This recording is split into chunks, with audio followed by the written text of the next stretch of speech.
The Bible is the bestseller that nobody reads. It's in the hotel rooms, it's all over. A few people like me, when I was a preacher, I would cherry pick verses to preach from, and I thought I was teaching the Bible to my congregation. I was not. I was preaching the Bible. I thought I was teaching them things that were actually true from the Bible. I think no one, in this country at least, has done more to increase actual biblical literacy about what we should know about what the Bible not only says, but how it came to say what the authors thought it says. No one has done a better job of that than Bart Ehrman. And how many of you have read at least one book by Bart Ehrman? Look at that. Well, there's more in the back. There's a brand new book of his. Bart Ehrman is right here in North Carolina. He teaches at the University of North Carolina in Chapel Hill. Woo-woo, some Chapel Hill people here. It's the James A. Gray Professor in the Department of Religious Studies. He's a graduate of Wheaton College, of all things. And you know about Wheaton College, where they have the Billy Graham archives. Wheaton College, the bastion of critical biblical scholarship. And maybe Bart will tell us a little bit about how his views changed from being evangelical, true Bible believer, to actually a true Bible teacher. So in light of the fact that he has had such a tremendous impact in his books, my favorites are Misquoting Jesus and Forged. I thought I knew a lot about the Bible as an ordained minister. I realized how little I actually knew about the Bible. And then his newest book, How Jesus Became God. We have copies of those books in the back. We only have a few left. We only have, I think, maybe 30 back there. So afterwards, Dr. Ehrman will sign some of the books for you. But in light of the fact of the tremendous contributions he's made towards real education, real Bible literacy, and just real religious literacy in this country, as a public figure who speaks plainly about religion, we at the Freedom from Religion Foundation are offering Bart Ehrman the Emperor Has No Clothes Award. Today, without an actual emperor. The Emperor Has No Clothes. I told you earlier that this statuette is made by the same company that makes the Oscars, and is based on that Hans Christian Andersen story about the young boy who's just told it like it was. The Emperor Had No Clothes. So Bart Ehrman, come up here to receive.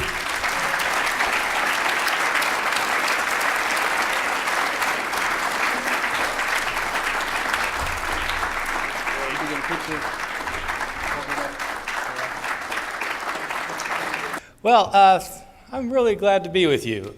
This is an unusual experience for me. I usually don't get asked to speak to groups of atheists, agnostics, and skeptics.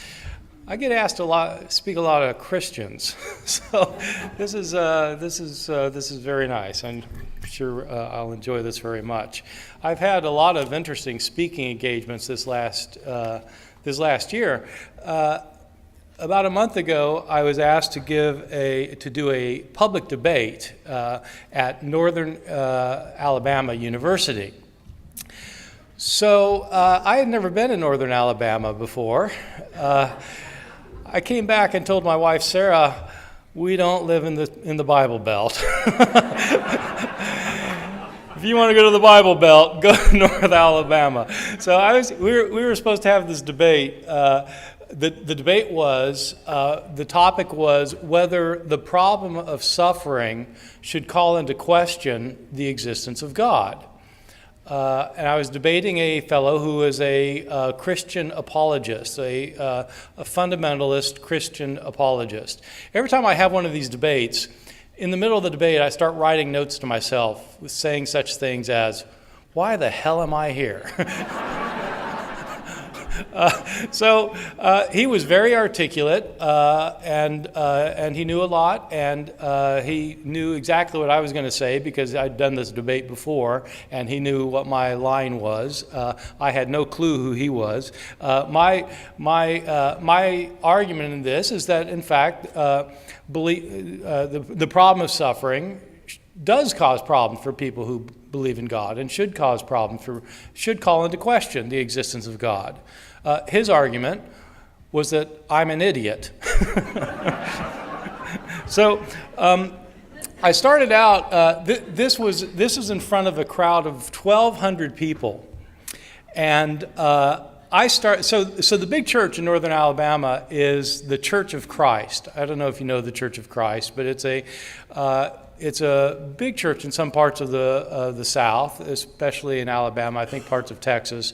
And some of the churches of Christ are quite fundamentalist in their orientation. So I started out, my presentation when I got up is this big auditorium with 1,200 people in it. I said, so how many of you in here are associated with the Church of Christ? Boom! The entire room raises its, oh my God, I'm in the lion's den. So my sense is that, well, let me say, they were generous people. They were kind to me. They were nice. They actually applauded. They laughed at a few of my jokes. I mean, it was fine. My sense is that for people like that audience, the constitutional guarantee of freedom of religion is the freedom to practice their own religion, but also for a lot of them, it's the freedom to impose their views of religion on the rest of us. My view is that freedom from religion does not mean necessarily opposing religion. That's going to be one of the theses I have in my talk with you here. Freedom from religion means opposing the imposition of someone else's religion on us in our public institutions, our public spaces, our public schools, our public offices, and our public laws. I stress the difference between opposing religion and opposing the imposition of religion, because for me, as an agnostic professor of religion, it's a very important distinction indeed. I am, in fact, not opposed to most kinds of religion. I'm simply opposed to the idea that someone else's religion should have any bearing on how I live my life in public or in private.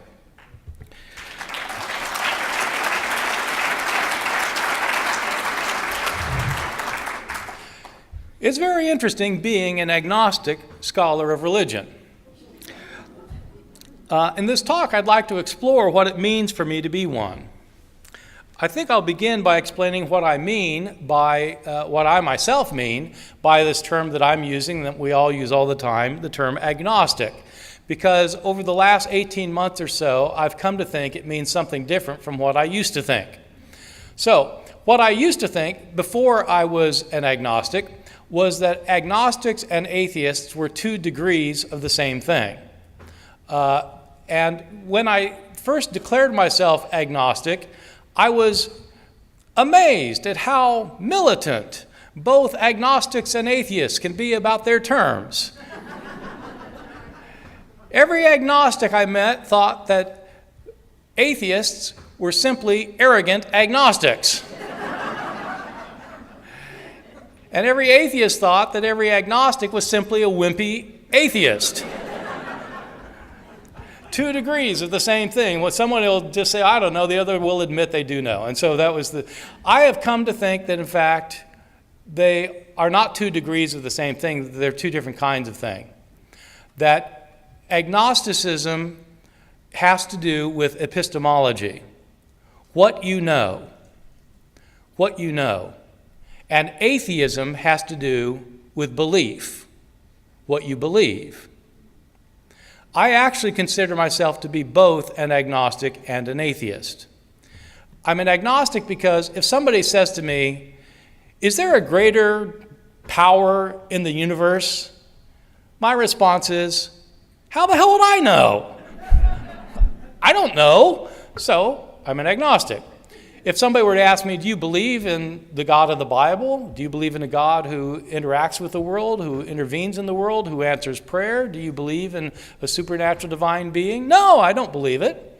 So I don't believe it, so I'm an atheist. But I don't know, so I'm an agnostic.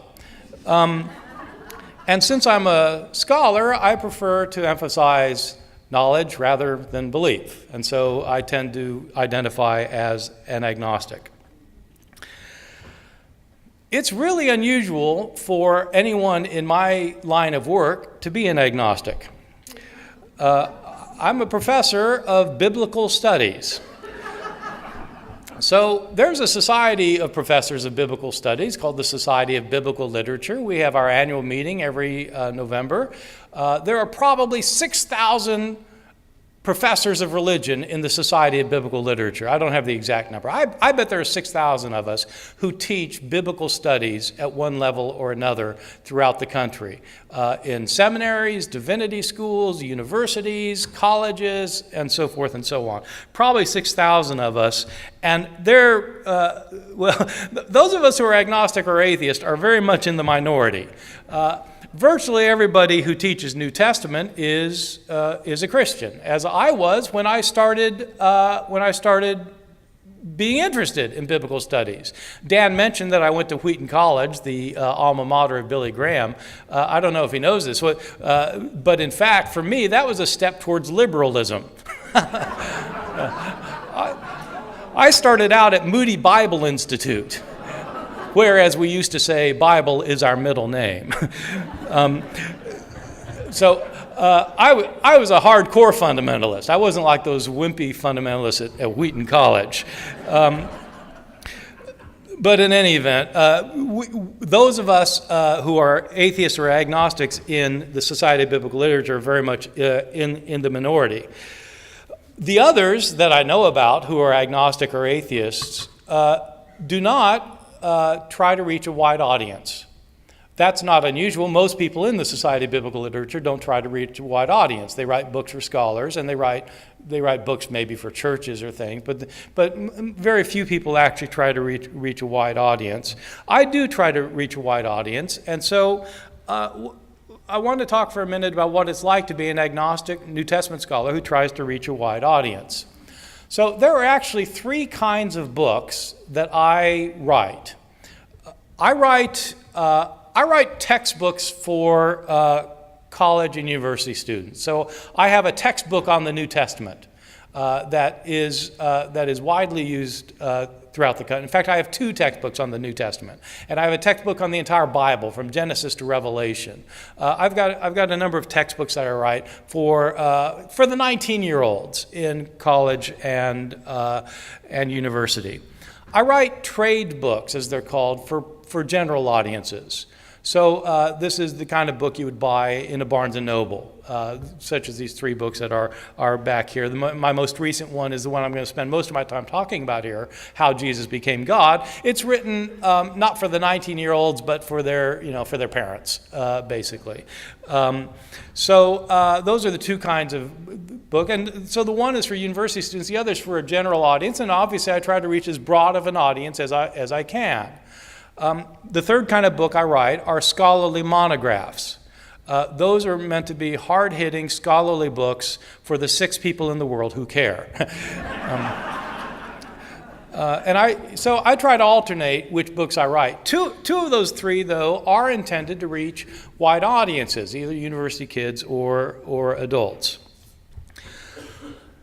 I do not see it as my mission in life to convert my readers to agnosticism or to atheism.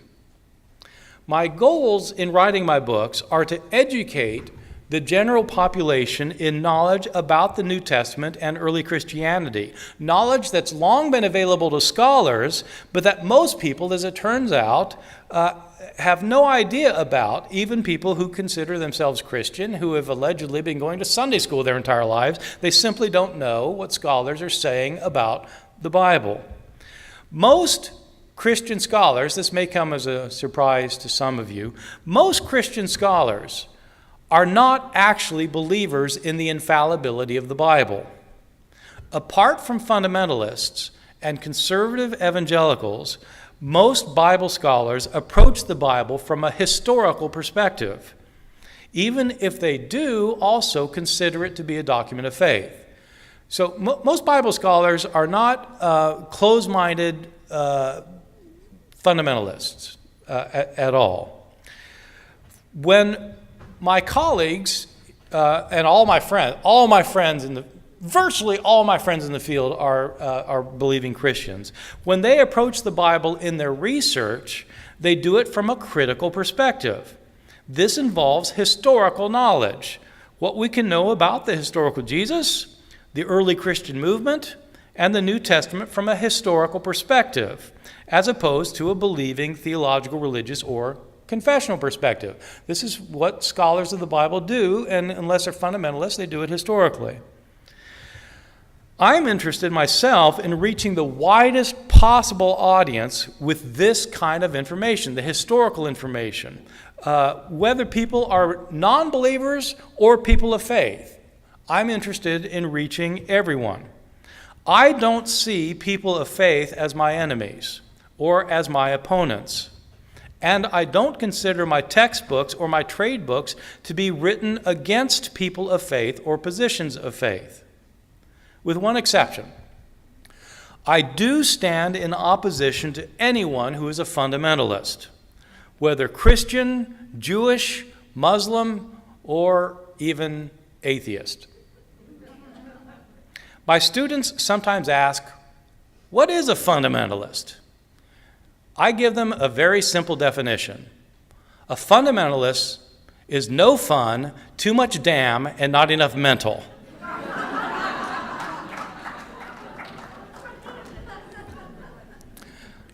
I would like to convert fundamentalists. So I am out to convert fundamentalists, to deconvert fundamentalists. But other than that, my goal is to educate, not to convert. I want to talk about how I go about doing that as an agnostic historian of early Christianity by discussing my most recent book, How Jesus Became God. And so the bulk of what I want to say over the next 20 minutes or so will be on this book that just came out a few weeks ago. So the book is called How Jesus Became God. And in my opinion, it is dealing with the biggest issue I've ever dealt with in any of my books. I try to deal with big issues when I write books because most people don't care about small issues. And so I'm interested in big issues, and I think this is the biggest thing I've ever tackled. It's obviously big for Christians because if Jesus had not been declared God, they wouldn't have a religion. So for Christians, it really matters how Jesus became God. But I would argue that this question of how Jesus became God should be important for all of us, whether people of faith or not. And here's the reason. If Jesus had not been declared to be God, his followers would have remained a sect within Judaism. They would have remained a Jewish sect. They would not have attracted large numbers of Gentiles into the fold. If they hadn't drawn large numbers of Gentiles into the fold, the Christian religion would not have grown over the years at the rate that it did. If it had not grown at the rate it did, it would not have been a sizable minority at the beginning of the 4th century. At the beginning of the 4th century, the Christian religion made up maybe 5% of the Roman Empire, so something like 3 million people. If that hadn't happened, the Roman Emperor Constantine almost certainly would not have converted to Christianity. If Constantine had not converted, the Roman state would not have converted. If the Roman state had not converted to Christianity, we wouldn't have had the Middle Ages, the Renaissance, the Reformation, or modernity as we know it. It's a rather big question. Because if Jesus hadn't been declared God, none of that would have happened. So this is not just a question for people who are personally committed to the idea that Jesus is God. It's important for all of us, I think, at least all of us who have any interest at all in the history of Western civilization. So I think it's big. And so in this book, I want to tackle the question of how it came about. How did it come about that Jesus came to be declared God? So the way I start the book is somewhat discomforting for conservative Christians.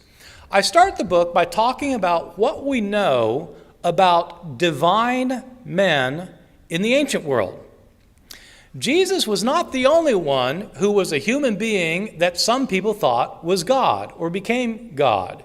And so in my book, I show that in Greek and Roman circles, it was thought that there were human beings who were also divine beings.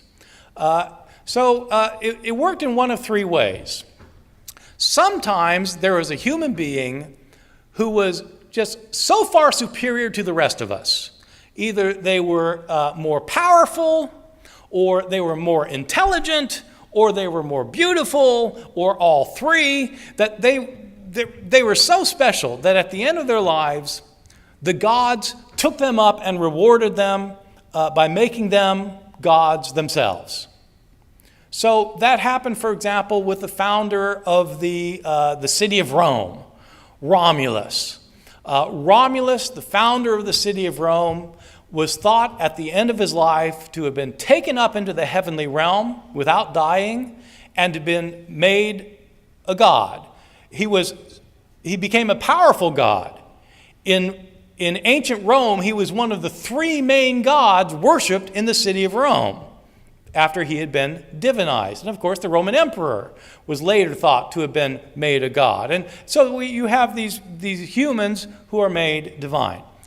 The second way a human could be divine was that in some instances, a divine being would come down and would impregnate a mortal. A god would. So my favorite story about this is in a book called Amphitryon by the Roman comic playwright Plautus.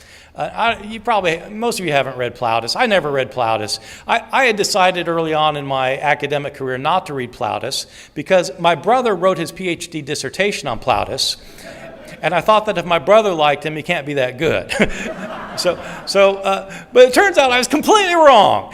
It's terrific stuff. So according to Plautus, in this book, Amphitryon, he retells the story. Amphitryon is the name of a general of the city of Thebes.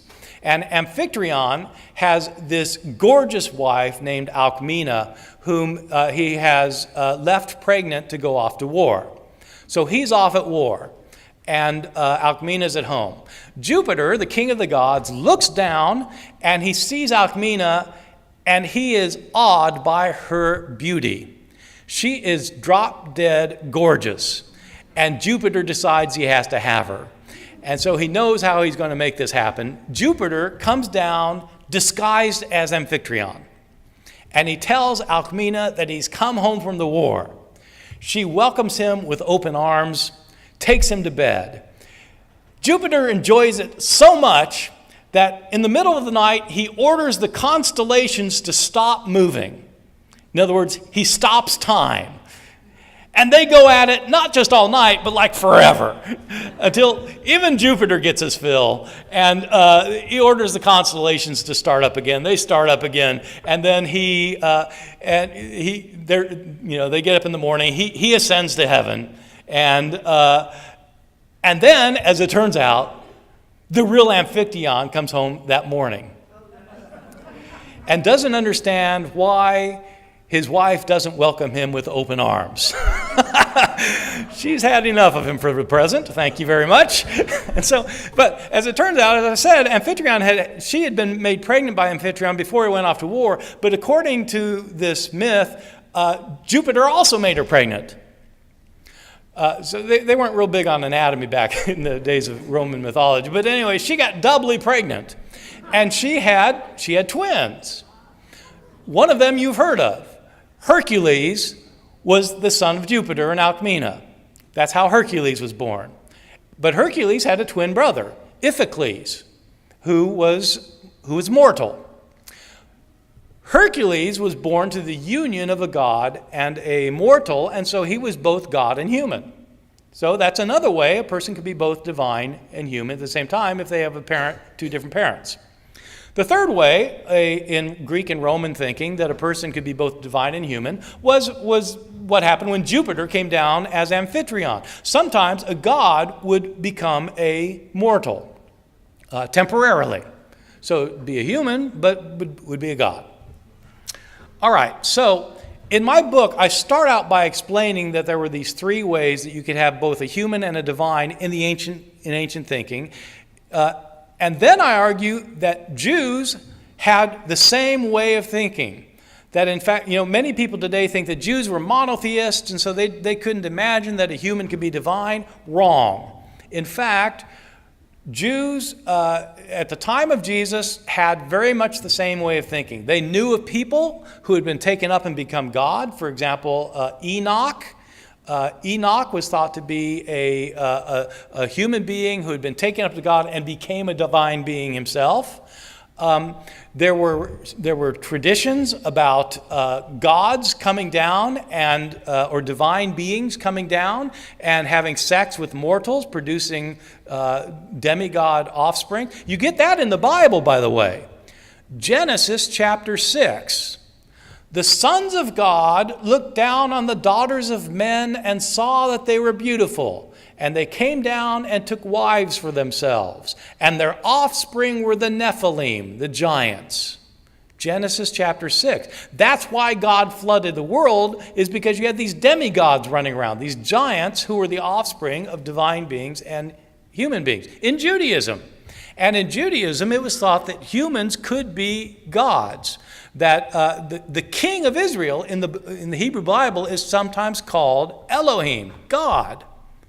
So Jews had the same thing. So you have, in the ancient world, they had a different understanding of the divine realm from the way believers have today. Most believers today think that God is up there and God is separated from us from this huge chasm. So you got God, you've got chasm, you've got us. Ancient people didn't see it that way. The divine realm had a number of layers to it, and the human realm had numbers of layers to it, and sometimes they intersected.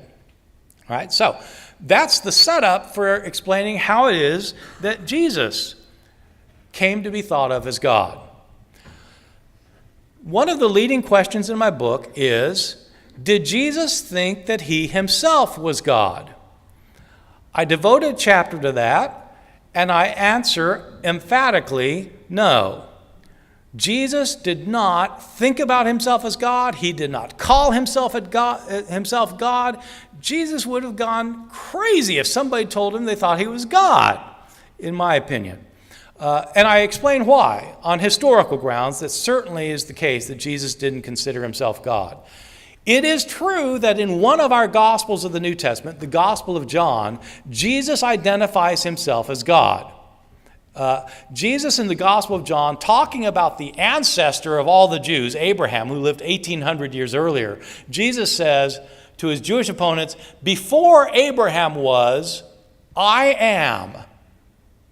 He lived 1,800 years earlier? Not only that, but the phrase I am is the name of God in the Old Testament. When Moses asks God, what is your name? God tells him, my name is I am. Jesus claims I am, and his Jewish opponents know exactly what he's saying. They take up stones to stone him to death. A couple chapters later, Jesus, again to his Jewish opponents, says, I and the Father are one. Again, they break out the stones. A few chapters later, Jesus tells his followers, if you've seen me, you have seen the Father. Jesus makes these claims for himself in the Gospel of John. There's no doubt about that. The question is, did the historical Jesus make those claims about himself? What I argue in the book is that Jesus almost certainly did not. I give a number of arguments for it, but I'll just tell you one of them, which is, John is our last gospel to be written. It's probably written, 60, 65 years after the death of Jesus. We have earlier gospels, Matthew, Mark, and Luke. And to some extent, we can reconstruct the sources behind Matthew, Mark, and Luke. If you look at Matthew, Mark, and Luke, and you look at all the sources behind Matthew, Mark, and Luke, Jesus never says these things about himself. Now, if Jesus, historically, were going around calling himself God, would somebody who wanted to write an account of his life leave that part out? Like, that part wouldn't be important enough to mention? It's not in any of the earlier Gospels or sources, but it is in our latest. Why? Because it's not something that was historical. It was a later theological development put on the lips of Jesus. So anyway, I devote a chapter to showing that Jesus didn't call himself God. Why then did his followers start calling himself God? This is the key to the book, and it's the key to this whole question of how Jesus became God. Jesus' followers did not think he was God during his life. They certainly did not think he was God when he got crucified. But some of them came to think that he got raised from the dead. And that's what led them to call him God. So the question is, what happened to make people think that Jesus was raised from the dead? Christian apologists today will argue that there are all sorts of reasons for thinking Jesus was raised from the dead. When I was a Christian apologist, I used to get up on stage like this and argue and prove that Jesus was raised from the dead. And here's the proof. One of the proofs that's commonly said is that Jesus' tomb was found empty on the third day. That Jesus' tomb was found empty on the third day. And then what you do if you're an apologist, you say, well, why was the tomb empty? Everybody agrees it was empty, so why was it empty? Did somebody steal the body? Well, that's unlikely because of this reason, that reason, that reason. Did they go to the wrong tomb? Well, that's unlikely because of this reason, that reason. Did they, you come up with the possible explanations. And you rule them out, and then you say, since none of these explanations works, Jesus must have actually left the tomb alive. So in my book, I argue that, in fact, there was not an empty tomb, that Jesus probably was not given a decent burial. My reason for thinking that and for arguing that is that we know something about Roman practices of crucifixion, and the normal Roman practice of crucifixion was to leave bodies on the cross for several days so the body would decompose and be eaten by scavengers. That was part of the punishment. It wasn't simply the horrific and slow, tortuous death of crucifixion that was the punishment. It was also the fact you weren't going to be given a decent burial. Everybody in the ancient world wanted a decent burial, but crucified victims were not given a decent burial as part of the punishment, and the ravages wreaked on their body were also part of the punishment. They were left on the cross for days. And so the only question is, was there an exception in the case of Jesus? And I argue that there probably was not an exception in the case of Jesus. Probably his body was left on the cross and then was eventually thrown into a common grave. So it wasn't the discovery of an empty tomb that led anybody to believe that Jesus was raised from the dead. I argue in the book what led people to think Jesus was raised from the dead is that some of his followers had visions of him afterwards. Some of his followers had visions of him afterwards.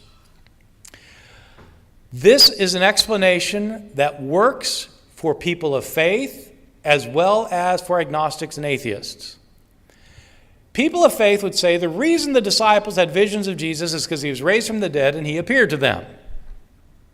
People who don't believe in the resurrection would say the reason people believed in the resurrection, the visions they had, were hallucinations. And so I spend a chapter in my book talking about what we know about hallucinations. It's interesting, there are two of the most common forms of hallucination. Oh, by the way, 1 out of 8 of us has hallucinations. 1 out of 8 of us has had or will have a vivid hallucination that we really believe. And there are 2 most common types. One common type is a deceased loved one. You see your grandmother in your bedroom 2 weeks after she died. Happens a lot. And it's not only seeing, you can hear them, you can talk with them sometimes, you can touch them, you physically experience this person's presence. It happens a lot. The other most common vision is revered loved ones. Revered religious figures. Revered religious figures. I have had Christian apologists tell me that there's no such thing as a mass hallucination. So the hallucinations of Jesus don't work because lots of people saw him at the same time, and so that doesn't work because you can't have a mass hallucination. Precisely these Christian apologists, who are all Protestants, who want to argue that you can't have a mass hallucination, precisely these people are the people who deny that the Blessed Virgin Mary has shown up to hundreds and thousands of people at once, even though it's completely well documented by eyewitnesses. Why do they deny it? Because they don't believe it happened. But if they don't believe it happened, they believe in mass hallucinations because it's very well documented.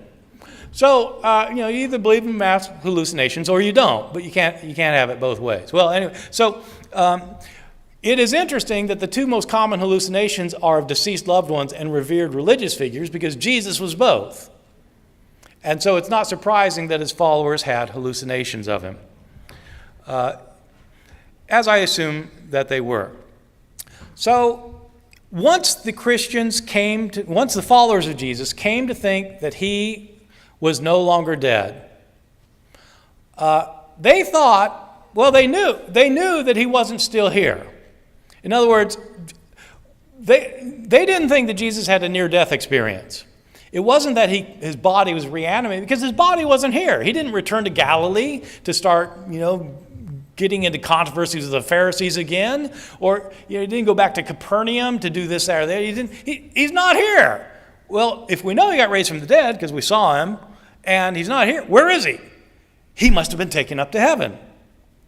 And so their immediate thought was that Jesus had been taken up to heaven. And what does an ancient person think if they think that someone's been taken up to heaven? They think he's been made a divine being.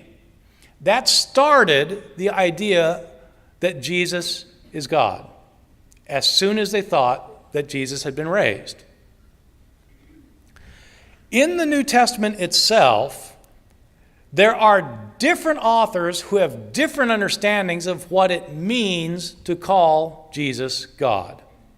Remember, I said there are 3 ways in the ancient world that it could happen, and all 3 ways are applied by different Christians to Jesus. There are Christians in the New Testament who think that when Jesus was raised, he was made God, so he's exalted to the divine realm. I think that's the view of the Gospel of Mark, our earliest gospel. Mark, though, doesn't think it happened at the resurrection. The earliest Christians thought it happened at the resurrection, but as Christians thought more about this, they thought, well, actually, it must not have just been at the resurrection he was made God. He must have been the Son of God during his entire ministry. And so the first thing that happens in Jesus' ministry in the Gospels is he gets baptized. Mark's gospel begins with Jesus getting baptized, and when he gets baptized in Mark's gospel, a voice comes from heaven and says, "You are my Son, in whom I'm well pleased." Jesus is made the Son of God at his baptism. As Christians thought about it more, they thought, well, it wasn't just during his ministry that he was the Son of God. He must have been the Son of God from his entire life. And so there developed traditions in Christianity, like this idea of a God coming down and having sex with a mortal. There developed the idea that God got Jesus' mother pregnant. That's where you get the virgin birth traditions, which are not in Mark, but they are in Luke. In Luke's gospel, the reason Jesus is the Son of God is because the Holy Spirit makes Mary pregnant, even though she's a virgin. So Jesus is literally the Son of God. As Christians thought about it more, they started thinking, well, he wasn't just the Son of God during his entire life. He must have always been the Son of God. There developed the idea then that Jesus actually had existed before he was born, that he was a pre-existent divine being who became human temporarily, like the third way of becoming a divine human in the ancient world. And that's what you get in the Gospel of John. In the Gospel of John, Jesus is a pre-existent divine being who comes into the world as a human and then leaves it afterwards to return up to heaven. So, the ideas about Christ developed already within the New Testament. By the time you get into the 2nd century, virtually all Christians are saying that Jesus is God. That led to some problems for Christians. The most obvious problem was, if Jesus is God and God is God, don't we have 2 gods? And if you throw the Holy Spirit into the mix, don't we have 3 gods? So aren't we really polytheists? Christians wanted to say, no, we're not polytheists, we're monotheists. Yeah, but you just said that God's God and Jesus is God and the Spirit is God, so you're not a monotheist. No, we are monotheists. Well, how's that work exactly? So there were debates in the second, so the end of my book, I deal with these debates in the 2nd, 3rd, 4th centuries about this kind of thing. There were some clever solutions to this problem. There was one group of thinkers that was the dominant view at the end of the 2nd Christian century that said, it's a view that modern scholars have called it modalism. It's modalism because it insists that God exists in 3 modes. So I myself, as a human being, I personally am a son and I'm a brother, and I'm a father all at the same time. But there's only one of me. And so God is like that. He's got three modes of existence. He's both Father, Son, and Holy Spirit, but there's only one of him.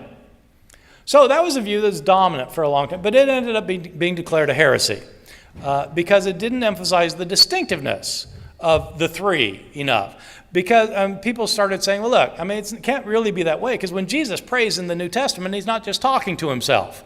And so there's something else. So they ended up with the idea that, in fact, there are three distinct beings, all three of whom are fully God. They're distinct from one another. They're all fully God. They are all equally God. But there's only one God.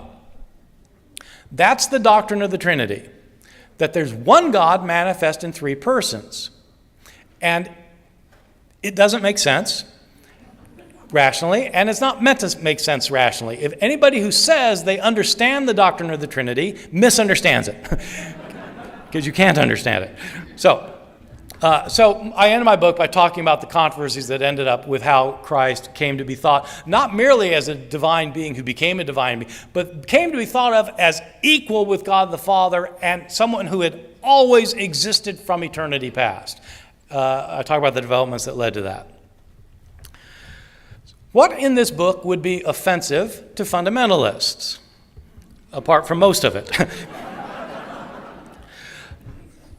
Two things would be especially offensive to conservative Christians. One is my claim that Jesus did not call himself God, and that Jesus did not understand himself as God. The historical Jesus did not understand himself to be God. That would be offensive to conservative Christians.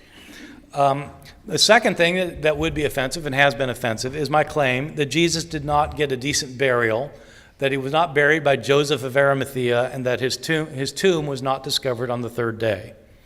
Those two are the outstanding claims that especially would be and have been offensive to people. What should be offensive to other Christians, say to liberal Christians, mainline denominational Christians? My view is that nothing in the book should be offensive to other people of faith who are not fundamentalists or conservative evangelicals. I had 4 friends of mine read the book, 4 scholars who all self-identify as Christian. And none of them had problems with any of it. Because there are smart Christians in the world and who are critical scholars. And just because they're people of faith doesn't make them fundamentalists. Well, why don't I go after all the Christians, though? Why not just really stick it to them?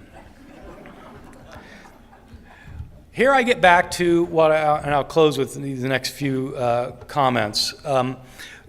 I get back to what I started off saying. My goal as an agnostic scholar of religion is not to attack religion. My goal is to educate people about the history of early Christianity and to help people be more thoughtful about whatever it is they believe or don't believe, whether they happen to be Christian or Jewish or Muslim or Buddhist or pagan or agnostic or atheist. My goal is to try and help people think more about what it is they believe or don't believe. Some people have accused me of mocking others who differ from my perspectives. But in fact, the only groups that I mock are fundamentalists, because they deserve it, and authors who pretend to know what they're talking about when in fact they're clueless. There are plenty of authors like that among both Christians and atheists. And I can tell you from personal experience, neither group likes to be mocked, as they let me know. But I don't think that people of faith as a rule are idiots. Faith is not a matter of smarts. Next week, I am going to the beach, as I do every year, with my best friend, Dale Martin, who teaches New Testament at Yale University, the senior professor of New Testament at Yale, and my wife, Sarah Beckwith, who is a chaired professor of English at Duke University. Both of these people are flat out smarter than me, especially Sarah. They are both smart. They're both smarter than me.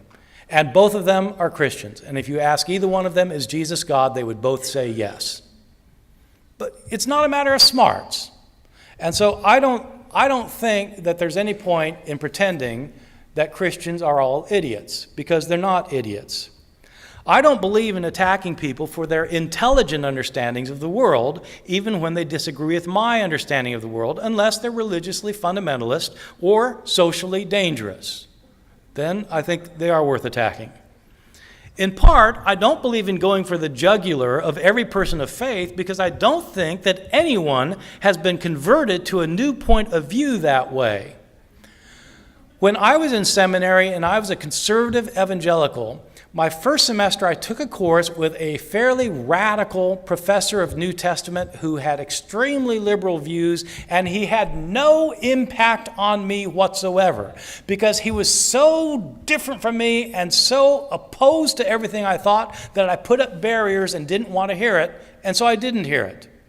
The second semester, I took a course on the New Testament with a very caring, loving, pious scholar who was sensitive to my points of view and who listened to me and had some differences, but he was very gentle, and he started the process of my deconversion because I didn't put up the barriers. People are converted by love, not by hate. They're converted by an attractive alternative, not by vitriol. They're converted by patient and loving and intelligent explanation, not by harsh, browbeating rhetoric.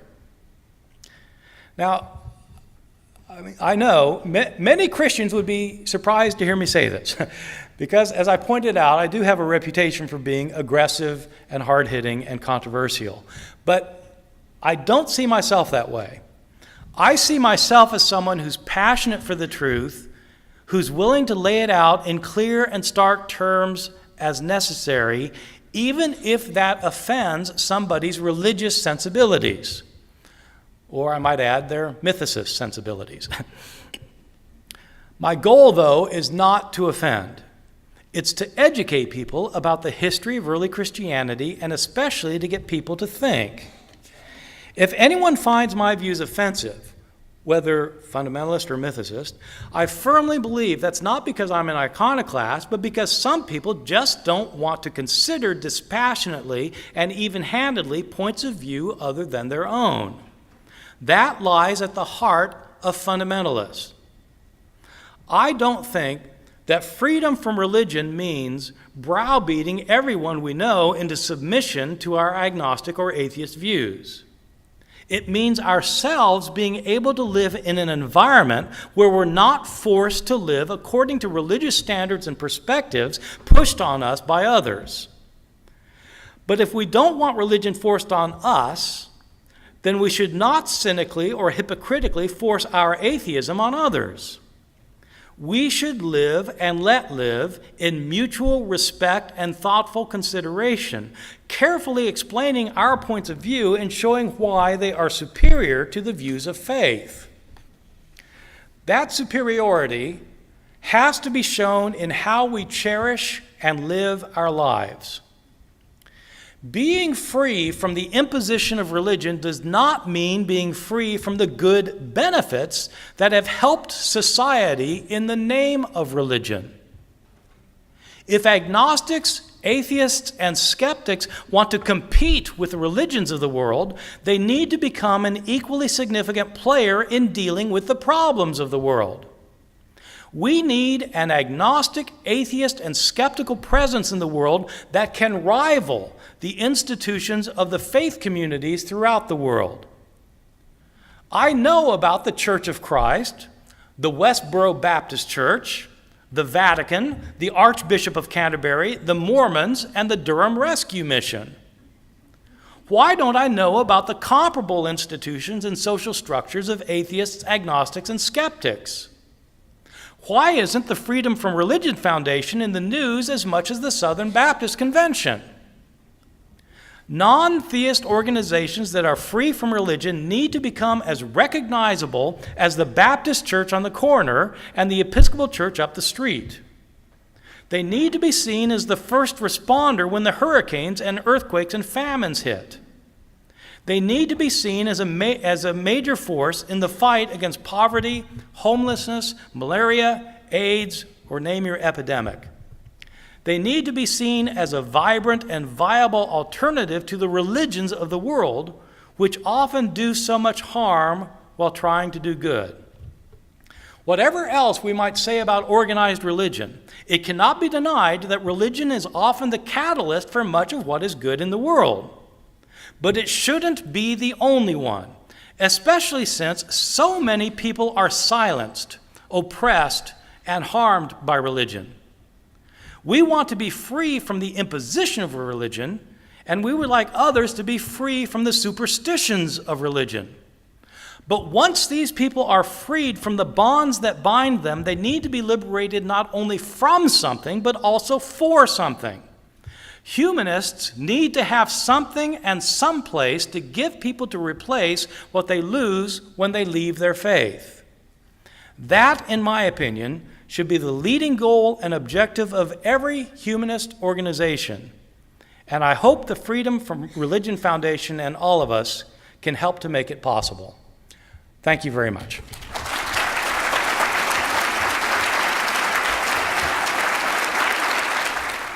I'm sorry? I do not see evidence in archaeology or history for a historical Jesus. Yeah, well, I do. I mean, that's why I wrote the book. Well, okay, yeah. I have a whole book on it. So there is a lot of evidence. There is so much evidence that it is not.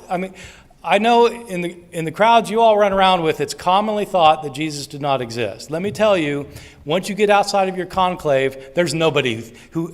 This is not even an issue for scholars of antiquity. It is not an issue for scholars.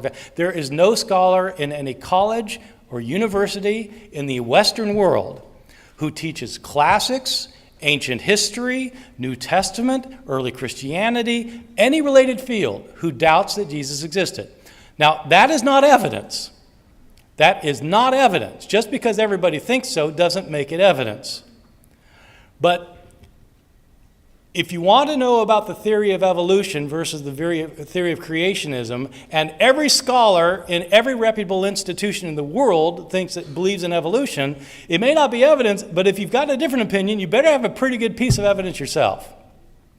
The reason for thinking Jesus existed is because he is abundantly attested in early sources. That's why. And I give the details in my book.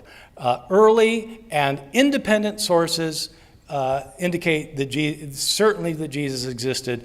One author that we know about knew Jesus' brother and knew Jesus' closest disciple, Peter.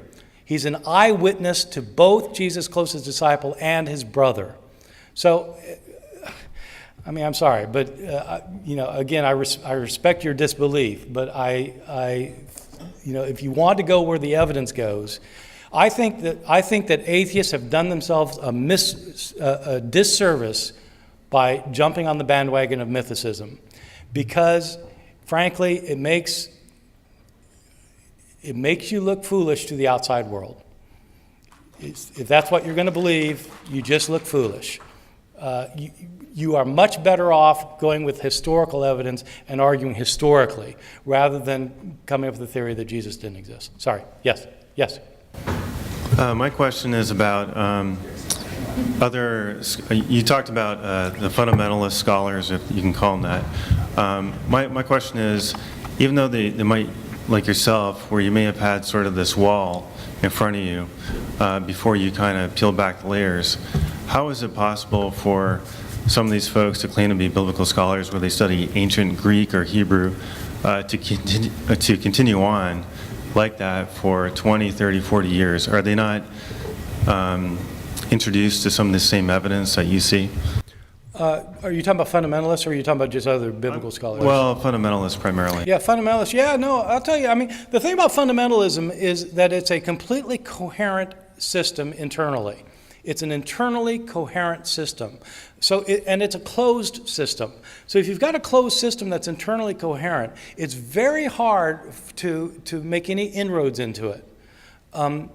And so since it's internally coherent, and since there is such a very strong social fabric keeping it together, you can't convince a fundamentalist that he or she's wrong. You just can't do it. You can point to any contradiction in the Bible, and it just doesn't matter.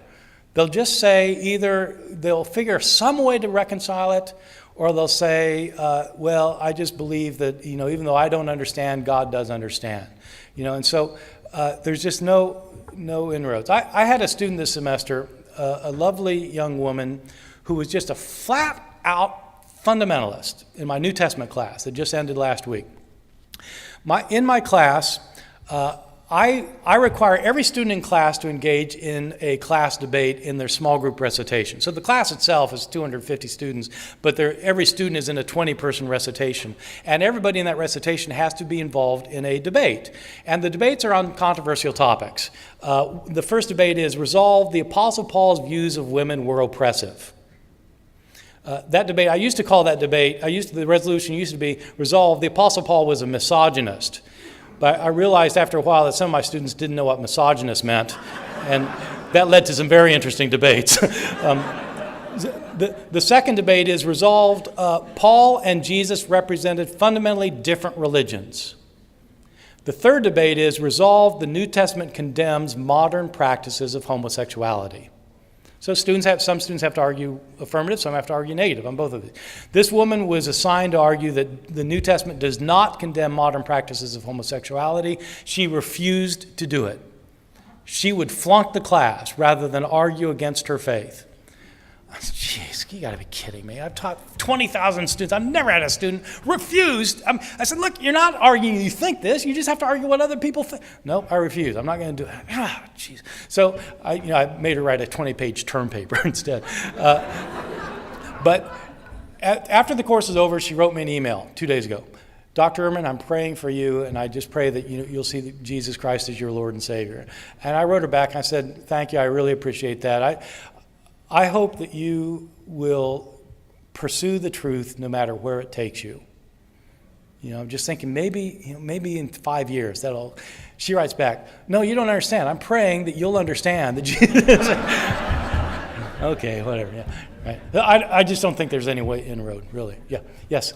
I have a question about the theological developments you were talking about, especially considering the Jewish nature of the Jesus movement. Yeah. Of course, in the Old Testament, there's very little examples of resurrection, and when it happens with a human agent. There's a lot of fertility problems, but no virgin birth. But around the time of Jesus, and in the same area, you've got a ton of pagan religions. Obviously, you just mentioned about several figures who were divine. You've got, Attis and Mithra and Horus, and people that have they have virgin births, and then you have resurrections as well that don't require human agents. So what I'm wondering is, when you have these elements of pagan theology kind of infused in Christianity, how do you account for that over the development, or do you? Yeah, thank you. It is a modern myth that there were lots of accounts of people being born of virgins and on December 25th, and that they were crucified and that they were buried and raised from the dead. It's actually a modern myth. Mithras was not born on December 25th. His mother was not a virgin. Osiris is not raised from the dead. People say that, but the people who say that don't know the ancient sources. The ancient sources, in fact, don't bear that out. There are a number of things, though, that are common to pagan religions. In my book, I talk about Apollonius of Tyana, he didn't have a virgin birth, but he had a spectacular, miraculous birth. He was understood to be the Son of God. He could heal the sick. He could cast out demons. He could raise the dead. At the end of his life, he ascended to heaven. And so, it sounds a lot like Jesus. So what's that about? Well, what it's about is the Christians are speaking in terms that the people around them can understand, and their understanding of Jesus is, of course, borrowed from the environment. The only way we understand anything is in relationship to what we already know. And so what they knew were these stories, and so Jesus was told in light of the stories. That's absolutely right. So I do talk about that at some length in my book. Looks like I have time for one more question.